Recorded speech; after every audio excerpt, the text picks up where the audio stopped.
Hey guys, my name is Jitesh Bhagat and as you all know that I have done my BTech from IIT Delhi. So आज हमारे साथ है एक ऐसी student जिसने मतलब जो मेहनत किसको कहते हैं आप इससे सीख सकते हैं। ये मेहनत करने के लिए आपको बहुत प्रेरित करेगी। ये उस टाइप की स्टूडेंट में से एक है। तो आज हमारे साथ हैं रूपम और रूपम करेंटली NIT पटना से कंप्यूटर साइंस इंजीनियरिंग कर रही है। 2022 जेई मेन के थ्रू इनका एडमिशन NIT पटना में हुआ। ठीक है, तो अब रूपम हमारे साथ आज क्यों है?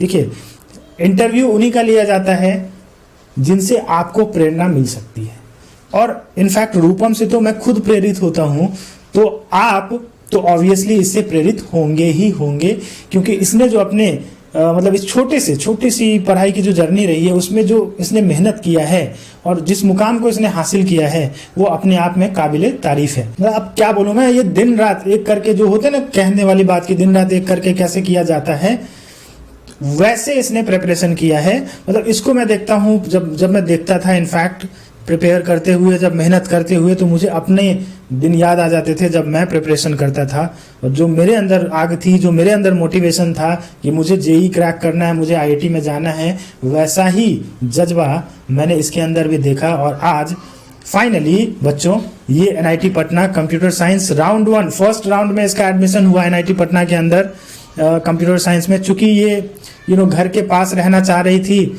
माँ के ज़्यादा करीब है तो घर के पास रहना चाह रही थी, इसलिए इसने कुछ और ट्राई नहीं किया। तो राउंड 1 में ही इसको NIT पटना में कंप्यूटर साइंस मिला और आज वहीं पे ये पढ़ रही है, अपनी पढ़ाई कर रही है। तो आइए आज हम लोग जानते हैं रूपम से कि रूपम ने कैसे कैसे तैयारी करी अपनी और कैसे अपने गोल को इन्होंने अचीव किया है, उसमें किनका किनका रोल रहा है। उन सारी बातों पे अभी हम लोग रूपम के साथ बात कर रहे होंगे। ठीक है, आइए मिलते हैं उनसे। चलिए तो हम लोग बात करते हैं रूपम के साथ। रूपम, सबसे पहले आप ये बताओ कि शुरुआती पढ़ाई तुम्हारी कैसे हुई? और जहाँ तक मुझे पता है कि तुम तो मतलब एक बहुत ही मतलब इंटीरियर गांव से बिलोंग करती हो, तो फिर शुरुआती दौर में 10th तक की पढ़ाई तुम्हारी कैसे हुई और उस टाइम पे किन किन समस्याओं को आपको फेस करना पड़ा? जरा आप ये हमारे स्टूडेंट्स को जरूर बताइए।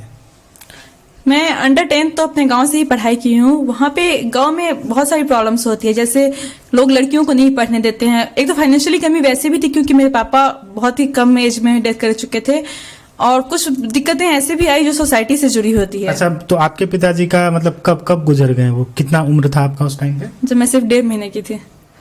तो ये आप ये देखो कि सिंगल पेरेंट और उसमें भी पिताजी का नहीं होना और बावजूद उसके ये आज के डेट में आपको पता है कि कहाँ से पढ़ाई कर रही है।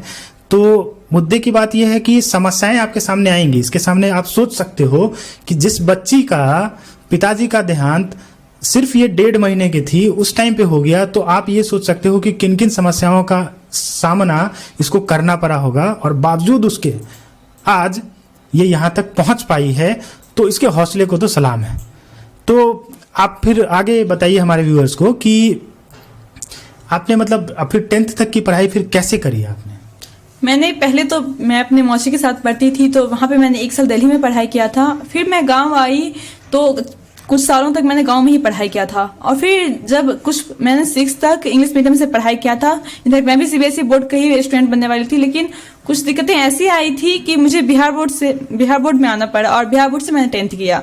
तो उस 4 साल में मुझे ये भी प्रॉब्लम हुआ है, मैं इंग्लिश से डायरेक्ट हिंदी में आई तो हिस्ट्री ये सब्जेक्ट सब समझने में मुझे उस वक्त भी प्रॉब्लम हुआ, लेकिन वो सब मैं सीखती चली गई। फिर 10th में मेरे अच्छे मार्क्स आए। हाँ, अंडर 10th में मेरे साथ ये बहुत अच्छा हुआ, चाहे सोसाइटी कुछ भी हो, मेरे गार्जियंस मेरे साथ थे। गार्जियंस में सबसे पहले तो मैं अपनी मम्मी को कहना चाहूंगी, क्योंकि वो तो मैं थैंक यू कहूंगी ही, लेकिन सबसे ज्यादा अगर मैं किसी को कहना चाहूंगी तो वो मेरे मामा है। अगर मेरी मम्मी मेरा हौसला है, क्योंकि उनके बिना मैं कुछ नहीं हूँ, लेकिन मेरे मामा मेरे पंख हैं, क्योंकि अगर वही है तभी मैंने उड़ान भरा है। फिर मैंने 10th तो किया वहां से, 10th में अच्छे मार्क्स भी आए। एक मैं यहाँ पे ऐड करना चाहूंगा कि बिहार बोर्ड के या स्टेट बोर्ड के या हिंदी मीडियम के जो भी बच्चे हैं उनको अपना हौसला नहीं खोना है। देखो तुम्हारे सामने है, इसने स्टेट बोर्ड से हिंदी मीडियम से 10th तक किया। इनफैक्ट इसने अपना 12th भी हिंदी मीडियम से ही किया, बिहार बोर्ड से ही किया है। और बावजूद उसके इसके रास्तों में वो मीडियम वाला तो कहीं से भी हर्डल नहीं आया है। बच्चे ये सोचते हैं कि मैं हिंदी मीडियम से हूँ, मैंने अपना 10th हिंदी मीडियम से किया, तो मैं कैसे आगे बढ़ पाऊंगा। तो इस बात के लिए आपको कभी भी परेशान होने की जरूरत नहीं, आपके अंदर बस आग होनी चाहिए। जो आग है आपके अंदर, चिंगारी है आपके अंदर, तो वो तो फिर कहीं ना कहीं दिखेगा जरूर। ठीक है, चलिए। तो फिर आगे आपने 10th के बाद फिर कैसे आपने प्रिपरेशन किया? 10th के बाद वैसे तो मैं पटना जाने वाली थी, लेकिन मैं अपने मम्मी से ज़्यादा दूर नहीं जाना चाहती थी, इसलिए मैं दरभंगा आई।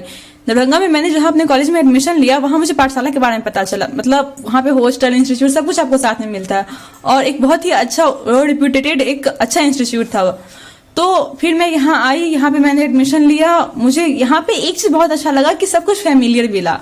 तब जैसे लोग अपनों के साथ रहते हैं वैसे मुझे यहाँ पढ़ने का मौका मिला। उस टाइम में प्रॉब्लम ये आई कि मैं फिर डायरेक्ट मैंने इंग्लिश में स्विच किया। तो इंग्लिश में ठीक है, मैं लैंग्वेज जो भी मुझे समझ में आता था, पर टर्म्स जो होते हैं, चाहे आप पढ़ाई कर रहे हैं या चाहे कोई टीचर है जो इंग्लिश में बहुत कुछ बोल के आप नहीं समझ पाए, तो ये सब दिक्कतें होती है खास करके बिहार बोर्ड के हिंदी मीडियम के स्टूडेंट्स को। तो लेकिन एक चीज वो उस टाइम में था, वैसे मैं भी गांव से आई हुई थी, तो मेरे दिमाग में था कि मैं जाऊंगी, फिर मैं 12th करूंगी साइंस से, उसके बाद जनरल कंपटीशन की तैयारी करूंगी। लेकिन इसीलिए बहुत सारा टाइम मेरा इसी में बर्बाद हो गया, क्योंकि मैं IIT नहीं करना चाहती। इनफैक्ट मैं जानती भी नहीं थी। सर से मेरा पहला क्वेश्चन यही था कि सर IIT क्या होता है। और हाँ, फिर ये था जब मैं जनरल कंपटीशन की तैयारी करना चाहती थी, लेकिन मेरी मम्मी नहीं चाहती थी कि मैं जनरल कंपटीशन में जाऊँ। कुछ थी ऐसी फैमिली का बैकग्राउंड, मेरी मम्मी नहीं चाहती थी। और उसके बाद फिर मैंने सोचा कि ठीक है, मैं JEE का ही तैयारी करूंगी। मुझे थोड़ा थोड़ा समझ में आने लगा, लेकिन टाइम भी वेस्ट हो गया बहुत ज्यादा इसमें कि हिंदी को तो आप समझ रहे हैं, लेकिन आप कब तक हिंदी से भागेंगे? इंग्लिश तो आज कल आपको पढ़ना ही पड़ेगा। उस वक्त एक सर मुझे समझाए हुए थे कि कॉलेज में जाकर के तो फिर तुम्हें इंग्लिश में पढ़ाया जाएगा। इनफैक्ट आज तो ठीक है कि NEP नेशनल एजुकेशन पॉलिसी के अंदर अब हिंदी में भी पढ़ाई होता है कॉलेज में, लेकिन उस टाइम में इंग्लिश मुझे पढ़ना था। लाइफ में आगे तो फिर इंग्लिश में ही पढ़ना है। तो इसलिए मैंने उस टाइम में सोचा कि मुझे इंग्लिश से ही पढ़ना है। मैं बिहार बोर्ड से हूँ। शुरू में लगा कि CBSE के बच्चे बहुत अच्छा कर रहे हैं, मैं अच्छा नहीं कर पा रही हूँ, लेकिन बिहार बोर्ड के भी बच्चे बहुत अच्छा करते हैं। इनफैक्ट आप देखिए हर जगह अच्छा कर रहे हैं। जब यहाँ पढ़ने लगी तो हाँ, स्टूडेंट्स थे जो शायद मेरा मजाक भी बनाते थे, मैं जानती थी, पर टीचर्स बहुत सपोर्टिव थे। इनफैक्ट जितेश सर जो थे वो शुरू से ही, वो एक दिन मेरी मम्मी से मिले भी थे, तो बोले थे कि वैसे तो गांव से आई है लेकिन बहुत अच्छा प्रोग्रेस कर रही है। इसी तरह टीचर सब मेरा हमेशा साथ देते गए। लेकिन साथ देने के बावजूद मैं हिंदी से पढ़ रही थी, इंग्लिश मुझे कुछ समझ में नहीं आता था। तो फिर थोड़ा थोड़ा समझ में आने लगा, सब्जेक्ट्स भी थोड़ा बहुत समझ में आने लगे। फिर मैं मार्च में लॉकडाउन लगा और मैं घर चली गई। उसके बाद वहां पे यहाँ से क्लास तो चलता था, क्लास बहुत अच्छे से चलता था, लेकिन वहां पे नेटवर्क इस तरह से खराब था। उस साल बहुत ज्यादा बारिश भी होती थी, तो वहां पे पूरा नेटवर्क नहीं जाता था। इनफैक्ट आप बात भी करें तो खिड़की पे चढ़ करके बात कीजिए, छत पे जाकर के बात कीजिए, इस तरह का उस टाइम का कंडीशन था। फिर मैं खुद से सर कुछ बुक्स दिए हुए थी, पर कितना मैं बुक्स ही पढ़ पाऊंगी, क्योंकि उससे पहले भी अंडर 10th मैंने पढ़ा, तो मेरे टीचर सब बहुत सपोर्टिव रहे। इनफैक्ट खास करके अगर कही जाए तो हिंदी के और जो साइंस के बहुत टीचर थे, इंग्लिश के भी टीचर सारे अच्छे थे, लेकिन ये 2 टीचर हमेशा मेरे सपोर्ट में खड़े हैं। उसके बाद अगर मैं इस टाइम में आई तो उस टाइम में फिर मैं बुक से मैं नहीं पढ़ पाती थी। मैंने हमेशा नोट से पढ़ा था, पर बुक से मैं नहीं पढ़। नवंबर के टाइम में फिर मैं यहाँ आई, लास्ट अक्टूबर में। तो नवंबर 2021 में रूपम को मैंने कॉल किया था, तो नवंबर 2021 में ये आई थी दरभंगा। फिर उसके बाद कैसे कैसे आपने प्रिपरेशन किया, ये बताइए। जब नवंबर में फिर से जितेश सर का कॉल आया, जब मैं बोर्ड एग्जाम के बाद घर चली गई थी, उसका फिर जितेश सर नवंबर में मुझे कॉल किए हुए थे। तो उस टाइम में मैं यहाँ आई हुई थी, तो मुझे ऐसा लगता था कि शायद फिर से इतना फी देना पड़ेगा या कुछ भी, लेकिन ऐसा कुछ भी नहीं हुआ। सर कॉल किए तो मैं उनसे सही से बात नहीं कर पाई थी, क्योंकि मैं उन्हें क्या बता दी कि मैं आऊंगी या नहीं आऊंगी। तो सर समझ गए, तो उन्होंने बताया कि रूपम तुम्हें कोई फी का कोई टेंशन नहीं लेना है, इनफैक्ट तुम बस आओ और पढ़ो, मैं बस ये चाहता हूँ। फिर मैं यहाँ आई तो कोई एडमिशन करवाने का कुछ भी नहीं, जैसे मैं पुराने स्टूडेंट थी वैसे ही 0 फीस मुझे लिया गया। मैंने टारगेट में 6 महीने तक की पढ़ाई की। सब टीचर्स बहुत अच्छे सपोर्ट में रहे। पाठशाला का एक पॉजिटिव पॉइंट बहुत अच्छा ये है कि जो स्टाफ्स हैं, टीचर्स हैं, जो भी हैं, वो आपके सपोर्ट बहुत अच्छे से खड़े हैं। सर तो बहुत अच्छे टीचर हैं ही, इसमें कोई डाउट नहीं है, लेकिन एक वहां पे एक बहुत अच्छे टीचर आए थे जो कि मैथ के हमारे टीचर थे। हालांकि फिजिक्स के एक टीचर थे, वो भी बोर्ड के टाइम में भी मेरा सपोर्ट किए थे, बाद में भी मेरा सपोर्ट किया, लेकिन वो सर कौन टीचर? धीरज शुक्ला। धीरज सर बहुत अच्छे टीचर हैं, हाँ, जो अभी भी हैं। और भी टीचर सब थे जो कि सपोर्ट में थे। लेकिन धीरे सर का एक पॉजिटिव पॉइंट मुझे ये लगा था, वो मुझे मैथ तो पढ़ाते ही थे, धीरे से मुझे फिजिक्स में भी हेल्प किए, क्योंकि फिजिक्स में भी कुछ प्रॉब्लम होता था मुझे। जैसे कि रे ऑप्टिक्स की बात की जाए तो वो चैप्टर सब उनका अच्छा था। सेमीकंडक्टर भी जो वो कॉलेज में अच्छे से पढ़े हुए थे तो वो मुझे सपोर्ट करते थे। हाँ, कितने समय में, नवंबर में आप आई और उसके बाद मई में एग्जाम हुआ, वो भी एक्सपेक्टेड नहीं था, मतलब हम लोग तो सोच रहे थे कि पहले ही एग्जाम हो जाएगा, तो मई में एग्जाम हुआ, तो कैसे उतने कम समय में कैसे आपकी तैयारी हो पाई पूरी? पहले तो मुझे यही लगा कि मैं नवंबर में आई तो जनवरी में शायद एग्जाम हो जाएगा, तो मैं बहुत डरी हुई थी। लेकिन फिर भी सर से बहुत अच्छे से सपोर्ट किए कि रूपम जो पढ़ोगी वही तो तुम्हें एग्जाम में लिख करके आना है ना, तुम बस पढ़ती रहो, आराम से करती रहो, हो जाएगा। लेकिन हाँ, ये चीज अच्छा हुआ था कि जनवरी अप्रैल में ना एग्जाम हो करके वो जून और जुलाई में हुआ था।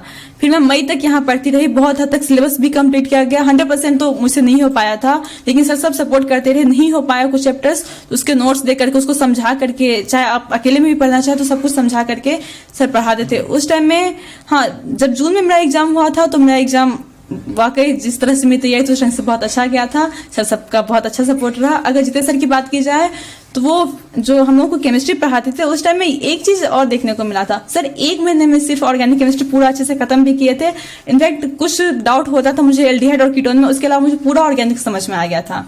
अच्छा, तो एक चीज मैं यहाँ पे ऐड करना चाहूंगा, मतलब कि इसने इस पाँच महीने में इसने जो मेहनत किया है ना, ये सुबह 7 बजे आ जाती थी क्लास, इसको ना हर बैच में मैं बिठा के क्लास करवाया हूँ ताकि इसका सिलेबस टाइम पे हो पाए, ताकि इतना सिलेबस हो पाए कि ये वहाँ पे कम से कम मतलब एक डिसेंट नंबर मतलब स्कोर कर सके जेईई मेन के अंदर। तो इसको मैं हर बैच में बिठा के कि बेटा तुमको इस बैच में जाके क्लास करना, और मैं हर बैच में इसको बिठा के चैप्टर्स कंप्लीट करवाने में लग गया। और ये सुबह 7 बजे से शाम के 4-5 बजे तक क्लास करती थी, और उसी बीच में थोड़ा मतलब जब ये लंच का टाइम होता था तो ये लंच करती थी, ये खरे खरे खा लेती थी। ये सोचो 2-1.5-2 मिनट के अंदर ये खरे खरे लंच कर लेती थी यार, मतलब इस लेवल का डेडिकेशन इसका था। तो इस लेवल का डेडिकेशन चाहिए होगा, आप अगर किसी भी बड़े एग्जाम को क्रैक करना चाहते हो तो इस लेवल का डेडिकेशन चाहिए होगा।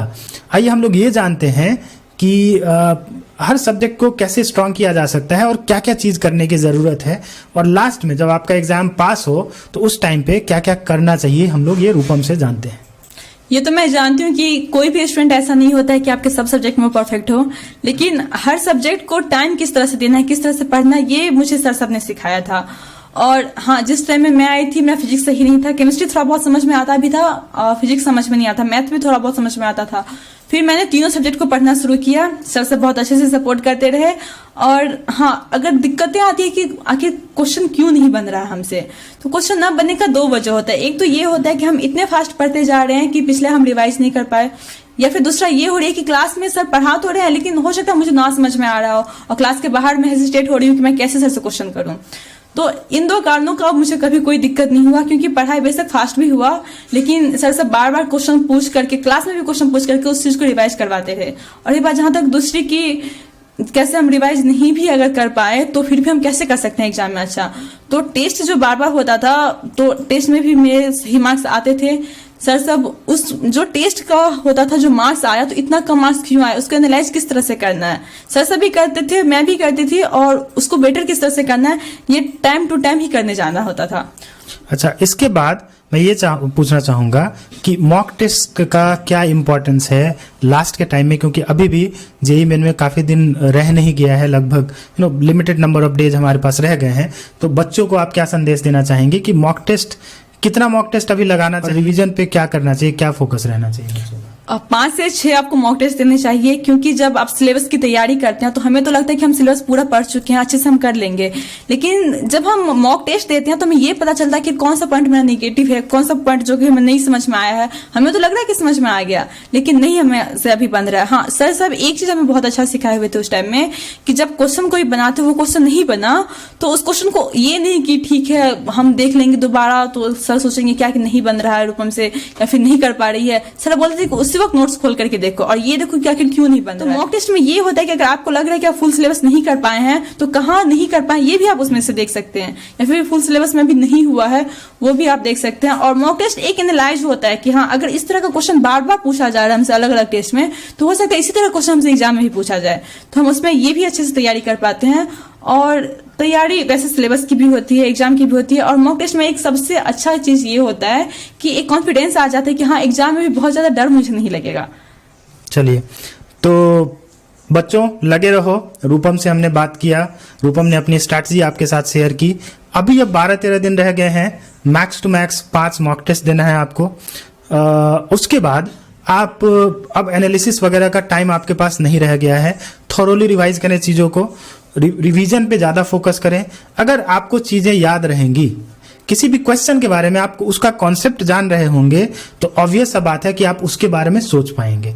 और अगर आप रिवीजन नहीं करोगे, चीज़ें आपके दिमाग में नहीं रहेंगी, तो आप उस क्वेश्चन के बारे में बेशक सी बात है कि आप सोच नहीं पाओगे। तो ज़्यादा से ज़्यादा रिवीजन कीजिए और मैक्सिमम 5 ही मॉक टेस्ट दीजिए। धन्यवाद। ऐसे ही वीडियो मैं लेके आता रहूँगा और आप लोग प्लीज़ अपना प्यार हम हमारे चैनल पे देते रहें। आप प्लीज़ वीडियो को ज़रूर लाइक कीजिएगा। और ये एक मोटिवेशनल स्टोरी है रूपम की।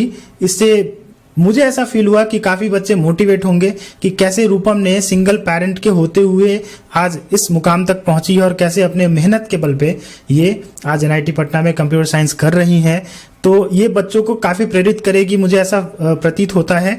तो आप लोग प्लीज़ इस चैनल को लाइक और सब्सक्राइब जरूर कीजिएगा। वीडियो को लाइक कीजिए, चैनल को सब्सक्राइब कीजिए। मिलते हैं अगले वीडियो में, तब तक के लिए बाय बाय।